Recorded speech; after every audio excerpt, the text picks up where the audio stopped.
One dark evening, Jessica, the poor paralyzed girl, was abandoned by her stepmother, Victoria, deep in the forest. Unable to move, unable to run, she could only sit there, terrified and alone, watching as Victoria disappeared into the shadows. But as the darkness grew thicker, something strange happened. A wolf emerged from the trees, its eyes glowing in the night. Before continuing the story, tell me which city you're watching from. I want to know how far this video has come. Don't forget to like and subscribe to the channel so I can send you exciting stories like this every day. In the darkest part of the forest, silence reigned. The only human presence was a little girl in a wheelchair, left there as if she were an insignificant stone in the midst of all the wild grandeur. Victoria, her stepmother, walked away with quick steps. Without looking back, her thoughts flooded with justifications. He'll understand, she thought, referring to her husband. It's one less burden for both of us. Little Jessica, paralyzed with fear and unable to move on her own, kept her eyes fixed on a distant point where the trees closed in like a thick, endless curtain. She tried to scream, but her voice came out low and shaky. The forest, with its noises and shadows, seemed like a living entity breathing around her, suffocating her with its threatening silence. Suddenly, a muffled sound of rustling leaves brought her out of her reverie. She looked towards the noise, her eyes wide with fear.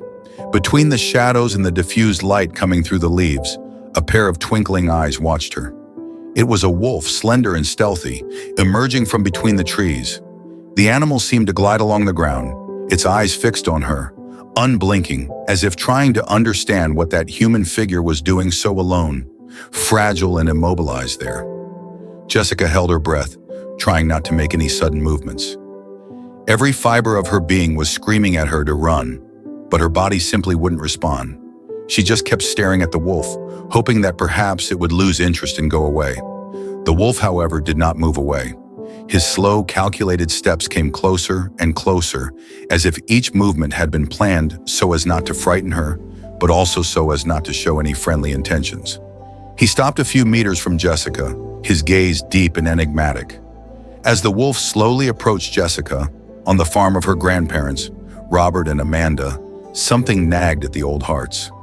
Amanda noticed Jessica's suitcase abandoned by the door, and her face contracted in dark foreboding. "Robert, did you see that?" she murmured, her voice trembling with worry. Robert, a strong man with rough gestures, stopped next to her, his tired eyes fixed on his granddaughter's luggage. "This isn't right, Amanda. Why would Victoria leave Jessica's suitcase here without saying a word?" he asked, already feeling overcome by a strange sense of urgency. Amanda felt a wave of panic rise up inside her. "I think I need to call Victoria. Something tells me that Jessica is in danger," she said, hurrying to pick up the phone with trembling hands. Robert, on the other hand, already seemed to know that the answer they were looking for wouldn't come over the phone. His gaze fixed on the dense woods surrounding the farm. "Amanda, I'm not going to wait. I'm going to look for her in the forest."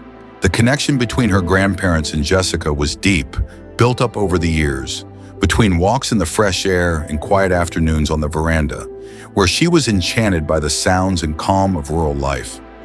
Jessica had always been a serene spirit, and Robert and Amanda treated her like a true daughter from the day Lucas, their son, brought her to them. Their love for their granddaughter now pulsed, almost with desperation, as the situation became clear to both of them. "I'll go with you," Amanda insisted, holding a flashlight and a scarf. Robert held her hand for a moment, looking into her eyes with silent understanding. "I know you want to go, but please stay in case she shows up here. Someone needs to be home." Amanda nodded reluctantly, and Robert set off, his silhouette disappearing into the growing shadow of the trees. As he made his way along the dark, damp forest path, Robert remembered the afternoons when he and Jessica had walked through those same trees. He wondered, with a heavy heart, how anyone could have had the courage to leave her there, especially in the condition she was in, a helpless child, unable to protect herself. The urgency of finding her drove him forward, his eyes attentive to the signs around him. Back in the forest, the wolf remained close to Jessica, its eyes intense and curious. To her surprise, the animal didn't advance or show any signs of aggression. It watched her, and for a brief moment, its eyes didn't look like those of a predator, but those of an animal that sensed her fragility.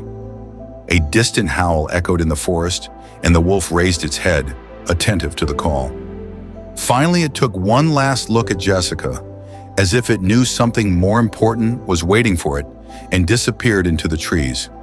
Jessica felt a mixture of relief and despair, still alone, not knowing if that strange encounter was just the beginning of a new danger. As Robert went into the forest in search of Jessica, his mind went back in time. He remembered Lucas, his son, and the complicated relationship they had had over the years. Lucas had never been happy on the farm. Rural life, with its demands and the silence of the land, seemed like a prison to him, who longed for the city and its promises of freedom and success.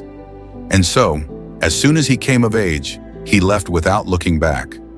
Years went by without any news, until one day Lucas reappeared with a young woman by his side, Clara. She was a gentle, quiet woman, the complete opposite of Lucas in almost every way. Robert and Amanda were charmed by Clara from the start, and noticing this, Lucas perhaps finally felt that he could share his family with her. When Jessica was born, Robert and Amanda gained in that granddaughter a joy they had never expected. Jessica became the link that united her grandparents with Lucas and the farm, even at a distance. However, this peace didn't last. Fate seemed determined to test the family. Years later, on a fateful car journey, Clara and Jessica were involved in a terrible accident. Clara, pregnant with their second child, didn't survive, and neither did the baby. Jessica escaped alive, but not without a price. Her legs were permanently paralyzed. Robert vividly remembered how Jessica struggled to get back on her feet after the accident. She spent her days in a wheelchair, trying to adapt to her new reality. At the time, Lucas was also devastated, but the shock of the accident pushed him further away from his parents. Within a few months, he remarried Victoria, a woman whose coldness made Robert and Amanda suspicious. Victoria never truly accepted Jessica, and this became evident over the years. Her indifference was visible, but for Robert and Amanda, what she did now was simply unthinkable. The thought that Victoria could have left Jessica alone in the forest made Robert's blood boil. As he made his way through the bushes, he forced himself to keep the panic at bay. He had to stay calm and trust that he would find his granddaughter safe and sound. Thoughts of her absence, added to the silence and darkness that surrounded him, made every shadow seem threatening. Back at the farm, Amanda, sitting by the telephone, stared at the horizon. A feeling of emptiness enveloped her, as if she already sensed what Jessica was facing. She tried to calm down, but an ever-increasing anguish squeezed her chest as she prayed that Robert would be able to bring Jessica home. While Jessica remained alone in the forest, enveloped by the dense, cold silence of the night, her mind wandered in memories that gave her strength. She remembered the happiest moments with her grandparents, how they had always made her feel protected and loved. Among these memories, there was a particularly striking one, the day she and her grandparents found an orphaned wolf cub. Robert and Amanda had taken her for a walk in the forest, something they used to do whenever Jessica showed an interest in nature. During this walk, Jessica spotted a small, fragile, and hungry wolf lost among the trees. She was the first to notice it, her attentive eyes shining when she saw the little animal trying to hide behind a bush. "Grandpa, look," she said, pointing to the cub with an excitement she rarely showed. Robert approached cautiously, observing the animal that trembled at the sight of human presence. "He must be alone," commented Amanda, her voice filled with compassion. After assessing the situation, they decided to take the cub home temporarily, promising to look after him until he was strong enough to return to the forest. Over the next few weeks, Jessica and the cub, which she named Thunder because of the small white star-shaped tuft on its forehead, became inseparable. Robert and Amanda watched with tenderness as a special bond grew between their granddaughter and the wolf. Thunder seemed to have a protective instinct towards Jessica, as if he understood that she needed someone to make her feel safe. He never strayed too far from her, and in a way filled the absence that her own father, Lucas, seemed to be leaving behind more and more. Over time, Thunder grew up and returned to the forest, but she never disappeared completely. On silent nights, Jessica could hear him howling in the distance, as if he were greeting her from wherever he was and whenever she went out on walks with her grandparents. The wolf would appear in the distance, watching from a safe distance, but visible enough for her to know he was nearby. Now in that dark and lonely forest, Jessica felt helpless, but she remembered Thunder's howl as a song of strength and courage. She closed her eyes for a moment, trying to summon up that sense of security that the wolf always gave her. Then, in the distance, a howl sounded. It was a low, familiar sound, piercing through the silence of the night, awakening a spark of hope in Jessica. "Star," she whispered, almost in disbelief. Jessica, still immobilized and frightened, heard the howl again, now closer. A shiver ran across her skin, but it wasn't from fear. It was the memory of her childhood next to Thunder, the wolf who had somehow always been present in her life, like a silent sentinel. That night in the forest didn't seem so cold and lonely with the possibility of Thunder being around. Meanwhile, Robert trudged along the darkened trails, his flashlight swinging in his trembling hand, and his heart heavy with the fear that it might be too late. His thoughts ran in circles, reliving every moment with Jessica, and the hope that his granddaughter might be all right. He knew that the forest was full of dangers for any child, especially someone like Jessica. His mind insisted on reminding him of the occasional encounters with wild animals, bears, wolves, and even the snakes hiding under dry leaves. He pushed these images away with extreme effort, trying to focus only on his desperate desire to find Jessica alive. Suddenly, Robert heard the sound of dry leaves moving not far from where he was standing. He stopped, instinctively holding his breath, trying to identify where the sound was coming from. A few meters away, among the low fog that was beginning to form, he saw a figure moving. His heart raced as he realized it was a wolf. It was Thunder. Robert had known this wolf since it was just a puppy, the same one that Jessica had found and looked after. Thunder stared at him with her deep eyes, as if she knew that man's desperation and mission. The animal remained motionless for a moment, studying Robert until, as if making a decision, it turned and started walking towards a dense, dark trail, looking back every few steps, as if expecting Robert to follow. "Star," whispered Robert, incredulous. He knew it wasn't a delusion. The wolf seemed to be guiding him, leading the way. Without a second thought, Robert followed the animal, which walked with careful but quick steps through branches and bushes. In the distance, Jessica, who had already lost track of time, heard the sound of footsteps breaking through dry leaves. She held her breath, her heart beating fast, not knowing what might appear in the darkness. And then, between the shadows of the trees, the figure of Thunder appeared first, walking towards her, followed by another taller, more robust shadow. "Jessica!" Robert's voice echoed through the forest, and relief washed over the girl when she recognized her grandfather.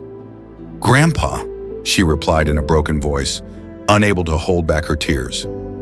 Thunder, as if doing her duty, sat down next to Jessica, watching as Robert ran over to her and knelt down beside her, his expression full of concern and relief. "Oh, my little one, it's all right now.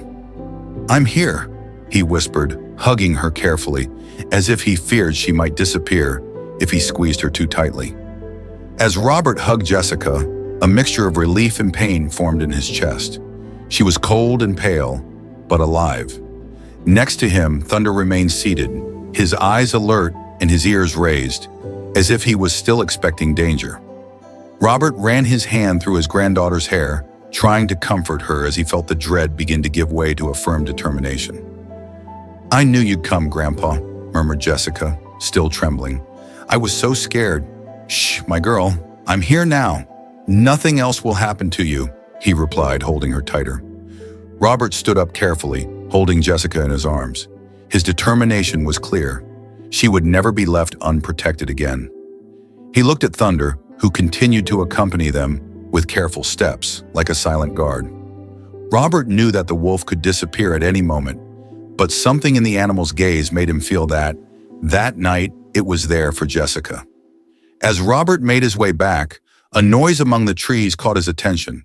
For a moment, he feared that another animal was approaching, but to his surprise, it was Amanda, who had followed her husband's trail after not being able to wait at home any longer. When she saw them, she ran towards them, relieved to see her granddaughter in her husband's arms. "Robert, Jessica!" she shouted, her face covered in tears. She approached and ran her hand over her granddaughter's face, checking that she was all right. "Amanda, we managed to find her, thanks to Thunder." Robert looked at the wolf, who was watching the family in silence. Amanda just nodded, touched by the animal's presence. The wolf seemed to understand the gravity of the moment and stayed close by, as if it knew there was still one last thing to do before leaving. When they arrived at the farm, Robert and Amanda took Jessica inside, wrapping her in blankets and preparing a hot soup. The shock of the cold and abandonment still affected her, but the comfort of her grandparents reassured her. Thunder stood outside the house, watching through the window, her slender, silent figure almost blending into the night. Meanwhile, Amanda looked at her husband with a hard, determined expression. Robert, Victoria can't get away with this. Jessica almost didn't survive. It can't end like this. Robert nodded, the anger he had tried to suppress beginning to show. Tomorrow we'll sort it out. Victoria will have to answer for what she's done. The bond between humans and animals, between family and loved ones, though tested by cruelty and indifference, remains a flame that never goes out. And in the darkest moments, we often find salvation in things we thought impossible. If this story has touched your heart, don't forget to hit the subscribe button so you never miss another inspiring and meaningful video. Our channel is dedicated to bringing you profound and emotional stories that help you explore the true values in life. Share this video with your loved ones, and together, let's spread positive messages. Make sure to turn on notifications so you can stay up to date with our latest uploads and continue this journey of hope with us. Thank you for watching, and we look forward to seeing you in the next video.